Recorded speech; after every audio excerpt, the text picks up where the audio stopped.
Hello Guardians, it is Ebontis here. Let's talk about this Solstice of Heroes armor, the final event for Season of Opulence and also for Year 2 of Destiny 2.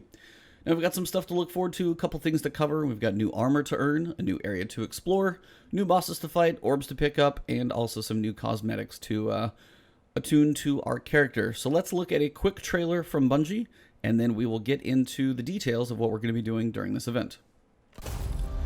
So, during the event, the tower, of course, will be decorated. No question there. We've got the new statue, of course, sitting in the tower, talking to Eva Levante.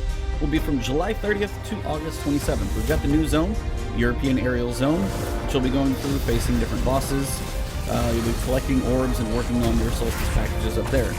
We will have different elemental burns on each day, so Void, Arc, and then, of course, Solar, on kind of a daily rotation. I don't know if it's that specific order, but each day you'll have a burn in most activities. You'll have different armor you can earn, which will be cool. Cosmetics, of course, as we talked about, and a few emotes and things like that. So let's get into the nitty-gritty and see what we got. Alright, so during the event we will have these awesome orbs that you guys can see floating on screen. They will serve two purposes. One, if you collect 30 orbs to match the daily element, so if the day's burn or element is solar, and you pick up 30 solar orbs, you're going to be able to actually get a buff. So for solar, it's going to be when you have your 30, lasts for a short time, not that long, or at least until you get killed. Guardians emit a burning wave of energy that damages anything around them. Cool. If you get 30 void orbs, if it's a void day, crouch while empowered to become invisible and gain true sight plus enhance ability regeneration. That could get quite interesting. I could see that being an issue in PvP, but I also don't know how easy it is going to be able to get 30 orbs without dying in PvP. So I think they may have that kind of number in pretty good shape. Arc Elemental buff. If you get 30 there, Guardians move with enhanced speed and deal greater melee and sword damage. So each day you're going to have a chance to get a different buff, kind of mix up your playstyles. Could be kind of cool. Arc for sure. I mean, bring out a sword. You're going to be tearing it up. That should be pretty cool. The other thing you're going to be using the orbs for is to work on objectives for your armor. Now, elemental kills will reward elemental orbs. Basically, what that means is if I use a void bow to kill an enemy, and it drops an orb, that will be a void orb. So make sure you use the proper weapon that you need to use for each objective, and they're going to be listed on your armor or on a quest somewhere. I don't know the details on that one yet, but we will get a little more once it shows. So that will be the way you upgrade your armor. You're probably going to start with the very basic armor and work your way up through different stages. So where are you going to be doing all this kind of cool stuff? Where do you get the armor? Well, they have combat meditations. Eva and Akori have created a new ritual for you to hone your skills and take full advantage of the new elemental buffs.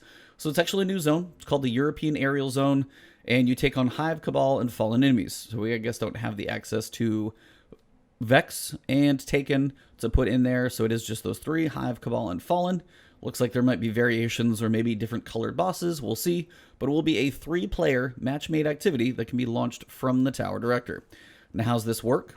Your goal will be to defeat as many mini-bosses as possible before time expires. When that time does run out, you'll face off against a final boss, and then after that, you're going to search the European Ariel zone for treasure chests, and the more mini-bosses you defeat, the more treasure. So it's a pretty cool combination. Spend some time fighting mini-bosses, and then fight the big boss, and then depending on the number of mini-bosses, you can go find treasure chests. So kind of a cool thing, little search and hide-and-go-seek situation. The chest contains Solstice packages. Those will contain rare and legendary gear, so I'm guessing just a smattering of weapons, but mostly what you're going for in there is your legendary armor. You can also get enhancement cores and materials, but I think most people are going to be going after the armor for good reason. So the armor looks as follows.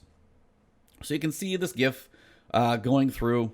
What it's going to do, basically, is take a old set of armor, kind of the tarnished ones we have. It's like we did last year. Clean it up, make it kind of total white. And then the final upgraded path is going to be the gold, shiny, ornamental, very cool pieces.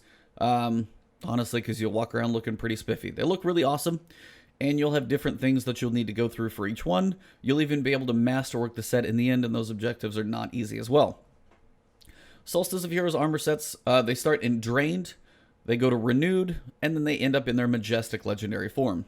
Masterworking them will probably just allow you to get the, energy damage resistance that you can get just like any other Masterworked armor. One caveat to this that you should know that is very, very important. This armor, while not an Armor 2.0 set of armor, if you earn a full set, and this is in bold, so make sure you remember that, it has to be the full set. When you log into Destiny 2 Shadowkeep, if you go to the gunsmith and have earned a full set of the legendary Solstice armor, you're going to be able to pick up a full set of this armor. I would have to assume the ornaments will continue to work because they're saying they will after the event is over. And this is going to be your first new Armor 2.0 set. So good thing about Armor 2.0 is the fact that you can look how you want, but you can have the perks that you want hopefully equipped in there. As you unlock the energy on the armor, you're able to get more perks on there.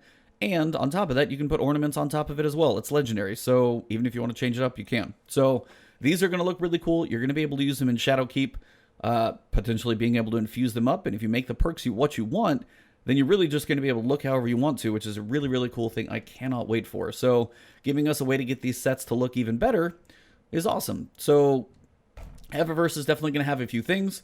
First thing you're definitely going to have is the glow effect on your armor, as you guys can see here. It will match your subclass that you're wearing. Of course, your glow is going to be kind of cool. I'm not sure how it's all going to work if you got to buy the Void, the Solar, and the Arc Glow, and all the pieces and stuff like that. Have to see how those ornaments and effects work.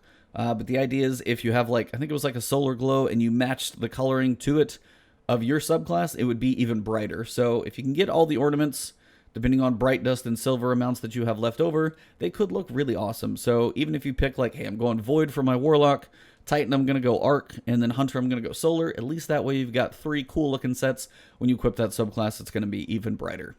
Got a couple cosmetics to go over here for you guys as well. We've got a little floaty ghost shell, which is awesome. Wanted to throw this one in there. We've got a beach ball. We've got a single sunglass shell. We've got a couple ships. This one specifically looks very bizarre. You've got a normal looking sparrow that looks like kind of an old wooden boat, kind of, you know, Indiana Jones and the Last Crusade type wooden boat. And then you have the shorty sparrow, which just absolutely kills me, and I have to get this thing to see what my character looks like on it. So that one's kind of awesome. And then you have a couple emotes.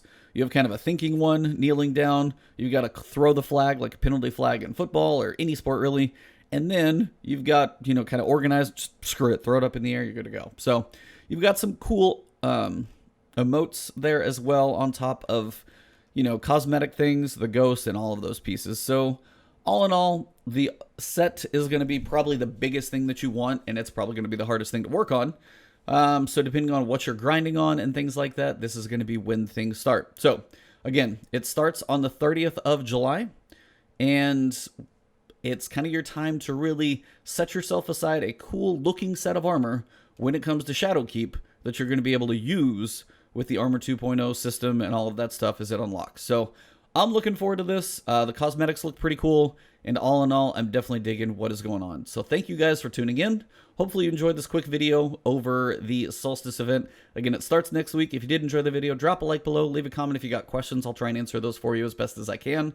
We'll probably get some more information in the TWAB tomorrow. And of course, the podcast is on Friday. We've got the Red Queen there. So look forward to having her on Tune In Friday morning, 8 a.m. Central Time on my Twitch channel. So follow me on Twitch, follow me on Twitter, but right here on YouTube. If you haven't hit that subscribe button, please do so. Definitely helps me out. And I will see you soon. Have a good one.